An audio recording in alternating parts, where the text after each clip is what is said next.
Hello and welcome to Stress Less with me, Jess. Today, my special guest is Tracy Conan. Hi, Tracy. How are you? Hi, Jessica. I'm great. How are you? I'm so excited for you to be on here. So, let's tell everybody why you're amazing. You're a forensic accountant that helps women go through messy divorces and get better financial settlements. Love this already. I think I was watching some of your videos that you have on your website and things like that. And one, the way you talk and educate is amazing. But two, I think what you're doing is so important. I think a lot of us, when we get into these relationships and we have a partner, we tend to create an identity around them. We kind of, maybe it's a mom, maybe it's a spouse, whatever you do. And then we tend to lose ourselves. And one of the ways we lose ourselves is through finances. So tell us a little bit more about that. Well, what I found being a forensic accountant for over 25 years, investigating fraud, some of that being in the divorce space, helping women who are going through divorce, who have concerns about money, have complicated money situations. What I find is that a lot of women become hands off with the money. And that's not something to be ashamed of. I do find that there's a lot of shame around it, and I wish there wouldn't be. But we divide up duties in a household, right?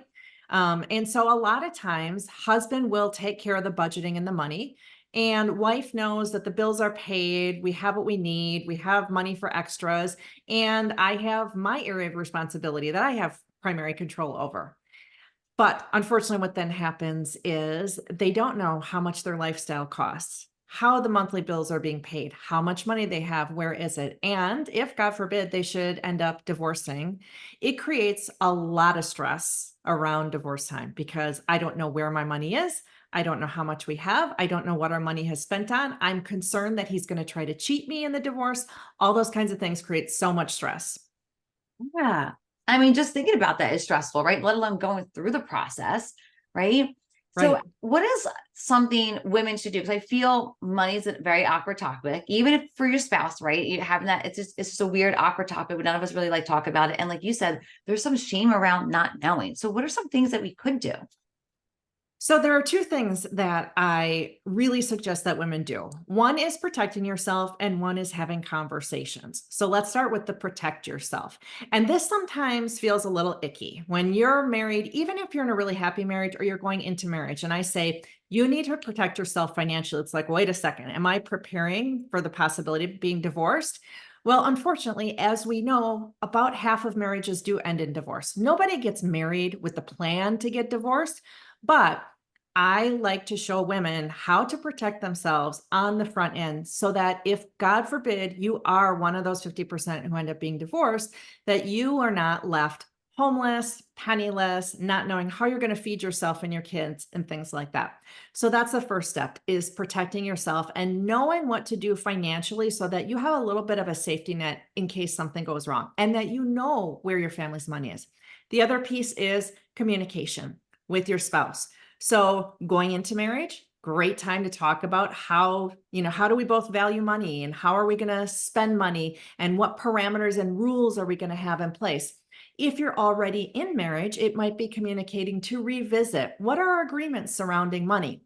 And if you haven't been involved with the money before, it's a great time to say to your husband, you know what? I was thinking about it. And I'm really concerned because if something happened to you, like you got into a car accident or you passed away unexpectedly, I don't really know where our money is or how much we have or how the bills are being paid. And I'd like to start getting a handle on that. Could we sit down and look some of that over?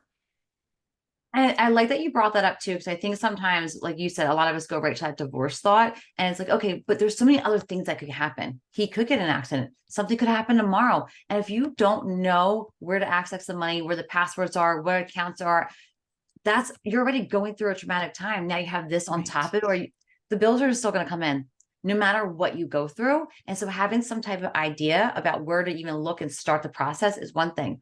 But I think also to that point too, think about what your relationship kind of growth you're going to have. If you have deeper, meaningful conversations, it's not always just to protect yourself or in case this happens, it's you can grow from it too in so many different ways.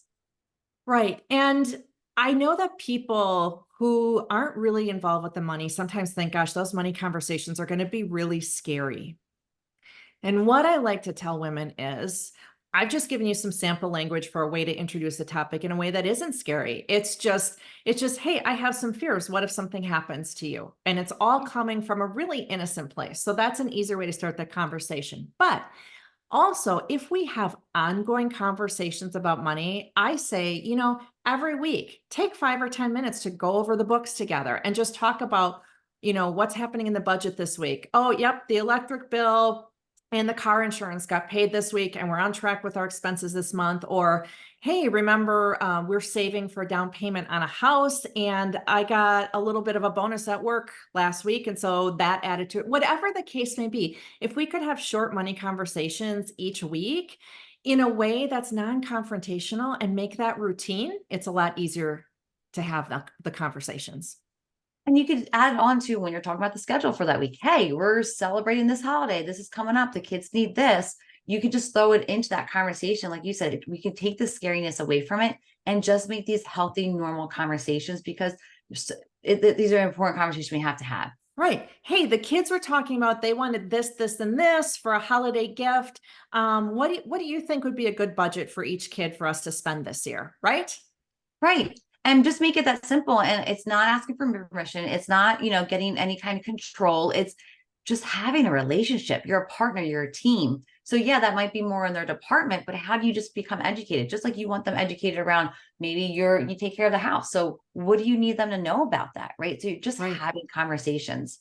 Right. So I mean, right. Because it's not scary for you to tell your spouse, this is the kid's sports schedule for this semester. That's not a scary conversation. You're not scared to tell your spouse, hey, our kid has soccer practice on Mondays and Wednesdays and has band lessons on Tuesdays and Thursdays.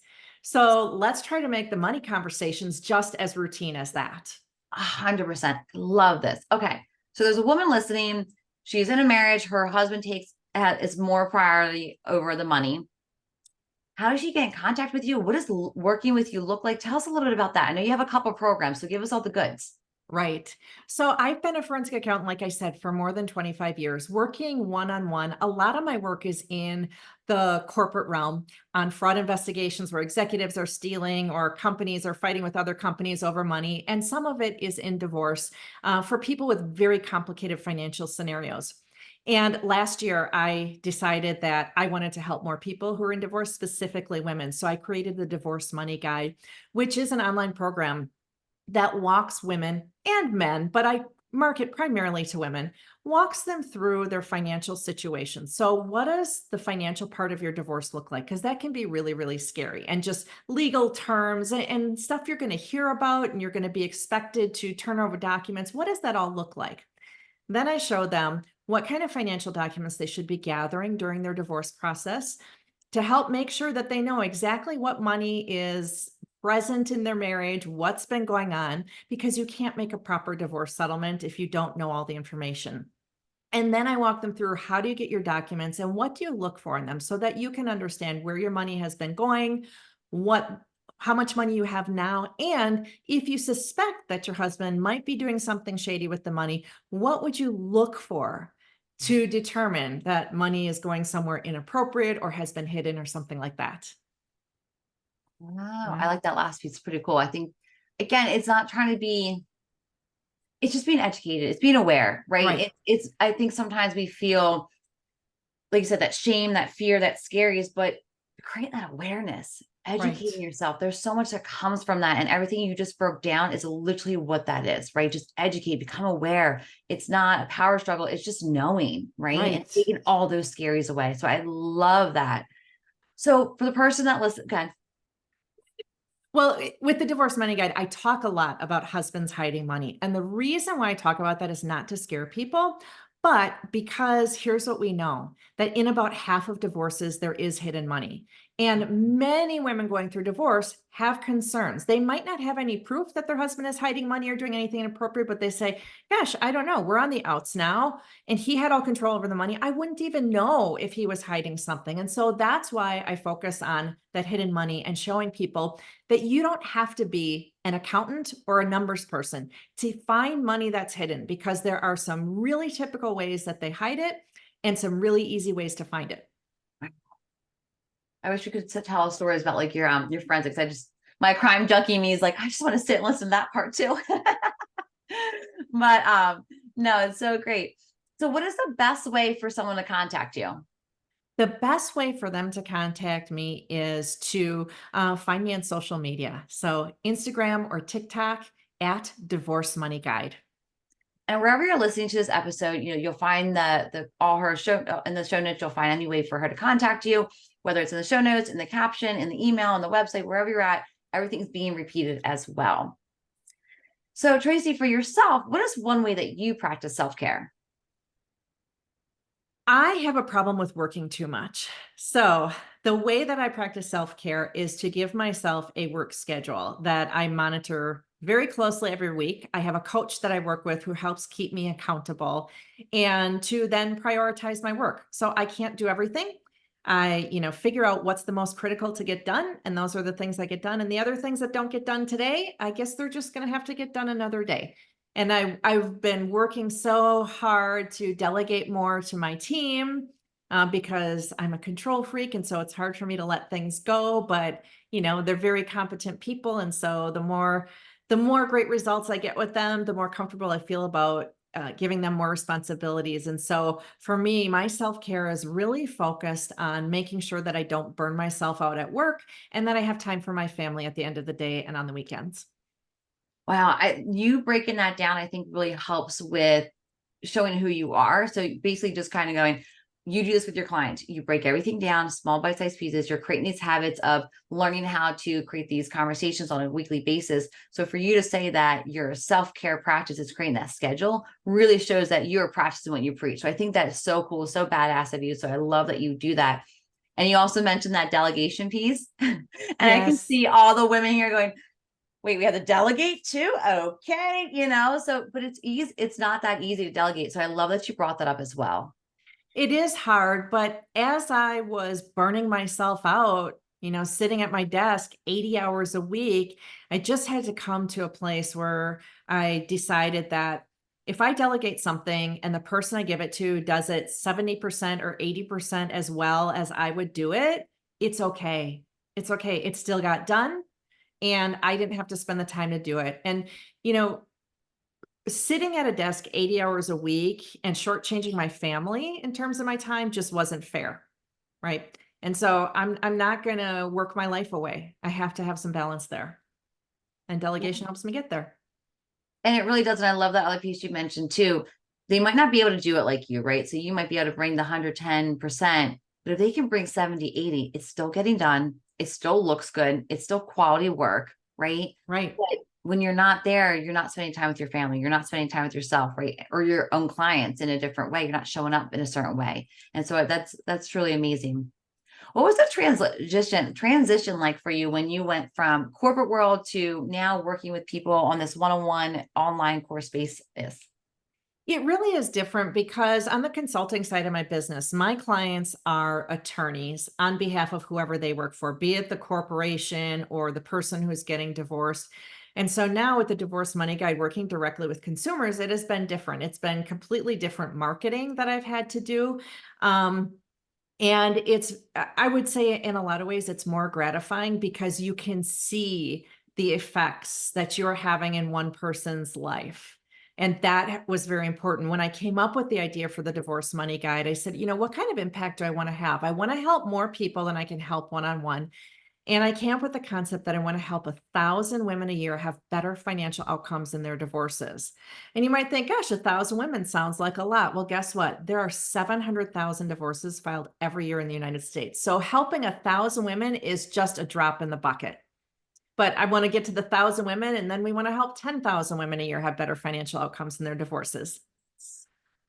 I didn't know it was that many. I know it's a lot. It's a lot. Yeah. 700,000 divorces every year in the United States are filed. And like you said, 1,000 on paper sounds like a lot, but in the grand scheme of things, that's a small percentage, but it's something. It is something. And, the fact of the matter is that for decades, women have really financially been getting the short end of the stick in divorce. They have been getting far less than half of the assets and things like that. And so I really want to change that. I really want to make that process more fair.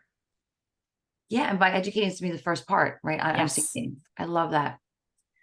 What is the one thing you want the listeners to take away from today? I want you to know that you can become empowered in your divorce. Divorce is one of the most terrible things that you can go through, and it's not what you planned for your family, but you can get a better result. You can come out of this on the other side feeling like you're financially secure and like you are in control of your own future. I love that. I love that. So before I let you go, Tracy, we are going to do the lightning round. Are you ready? I am ready. What was your favorite subject in school? Math. Oh, that makes sense. If you had to eat one meal for the rest of your life, what would it be? Oh, it would either be pizza or tacos. It's tough. I could eat either of those every single day for the rest of my life and never get sick of them. I just love how excited you got. Oh, man. What has been your least favorite job? Oh, let's see. My least favorite job. One Christmas break, I worked in a factory doing like piecework in plastics. And it was, yes, what I didn't like about it was that it didn't challenge my mind in any way, right? It was the same task over and over and over. And that's why I didn't like it. That's so funny. I always love hearing that other like your first jobs, beginning jobs, because there's a job for everything. And it's so cool to go, Right. never would have thought that.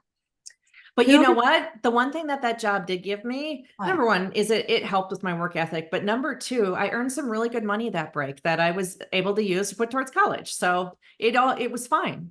It all worked out. Right. Who is your hero? My mom. Oh, Yeah, that was an easy one. yeah. What is your pet peeve? Oh, people who do not keep their word. Oh, Hmm. yeah. That's a good one. Last one. What was your last impulse buy? Ooh, my last impulse buy was this really pretty pink winter jacket. Oh, I love it. I love it. Yes. Tracy, I'm so excited you came on here today. Thank you so much for letting everybody know what you do, why you're amazing, and just sharing all the pieces for them to take away today. Thank you. Well, thanks so much for having me. I just want to, help educate people and empower them. And this is a great way to do it. So thanks for having me. Of course.